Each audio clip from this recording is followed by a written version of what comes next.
Halo bro bana,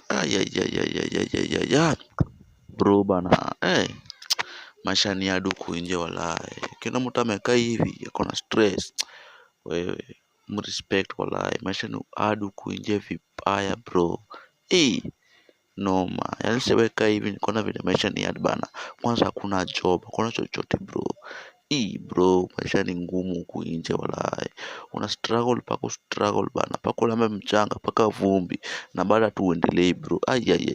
Maisha ni hard walai. Lakini warembo wanapata job haraka kuliko vijana walai.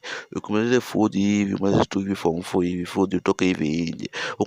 Uko na dreams kubwa kubwa walai. Unataka kupata kazi ya, uanze kupata pesa walai. Lakini walai kutoka huku nje hakuna kazi bana. Kama ulifail bro, unakaa kwa mlango bro.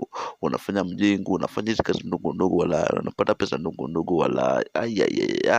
Walai kazi hakuna walai. Lakini kama ni mrembo ni demu, unaweza kupata kijana mmoja simp hapo akuspoil na pesa.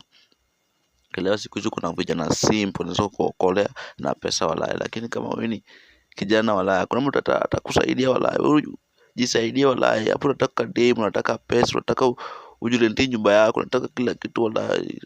Mawazo kwa kichwa vibao walai. Hata hauna amani, unatembea tu kama mufu na wewe uko wai walai. Yaani kukuwa kijana ni ngumu walai, especially hapa kwa Afrika walai. Ni ngumu.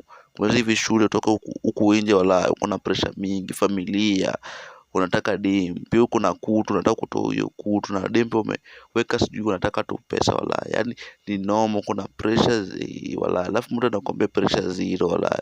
Kwa maana unakuta vijana wengi wanajinyonga, wako depressed, wengine wanaingia kwa bangi, kwa mihadarati walai. Walai bana. Huku Kenya kuna kazi, life is so hard, life imekunja mkono walai. Hakuna handshake na life ya huku nje.